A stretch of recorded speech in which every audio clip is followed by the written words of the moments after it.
Hey, hello, you're stuck in traffic with Wolf Gorlick, or in this case, stuck in a hotel room at Code Mash.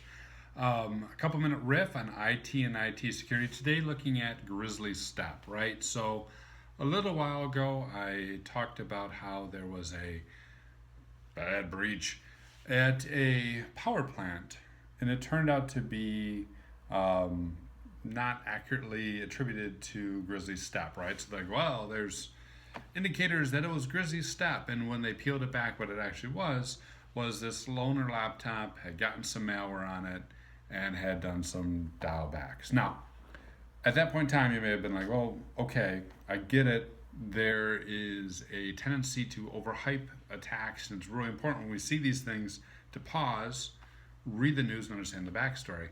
But Wolf, what the heck is Grizzly Steppe? So today, what I'm looking at and talking about is Grizzly Steppe, and what you need to know about this type of activity that has been going on, attributed largely to Russia and targeting the power grid and what have you. The type of attack is something pretty simple, something we've seen a million and one times. As a matter of fact, a few years ago at B-Sides Detroit, we had a good friend of mine who was a pen tester who was working for me at the time present on a very similar attack. He basically set up a website that looked like it was part of the Power Consortium, and you're being invited to take part. And he used that website to do this phishing campaign and install malware. And these are all techniques that we've been using in the red team side for many years, have been seeing on the attack side for many, many years. What's interesting about this is the type of content that they're using and the higher grade quality of phishing attacks and reverse shells and whatnot that they're bringing into force. But fundamentally, it's the same thing. You target someone, you send them an email. That email opens up to a website that looks legitimate.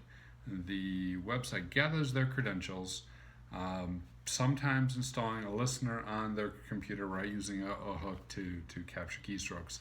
Those credentials go back to a central location. The attacker then uses those credentials to go after the targeted systems, oftentimes coming in over VPN and or using a shell on that person's computer now that they've clicked on the link and become infected. A lot of this is Java based, so they're using a malicious Java payload to do so. Once they're inside and once they've got access to one of these devices, they then attempt to make their way to the subnets, right, the segments of the network that have the power activities, power generation activities. So your SCADA systems, what have you.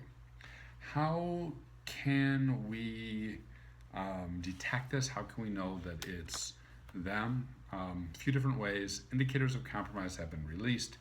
These indicators of compromise include things like, hey, what URLs are people using for this malicious content? If they're clicking on a link, what pages are they likely to be going to? One. They include things like, hey, what's the DNS name, the FQDN of some of these known malicious sites, either sending the email or relaying for command and control, or being the websites themselves that are used to gather the creds. So URLs, fully qualified domains. Another one is IP addresses, right? IP addresses we see all the time. Here are the IP addresses that content could be flowing to if you're compromised. Here's IP addresses that content could be coming from, what have you. And finally, the MD5s, right? The signatures of the files themselves that are being used in these exploits, in the case of the malicious Java, are being used in the backdoors. Part of the malware that's being used is something called Onion Duke, right? So it's being used to establish persistence and call back the MD5 signatures of these executables.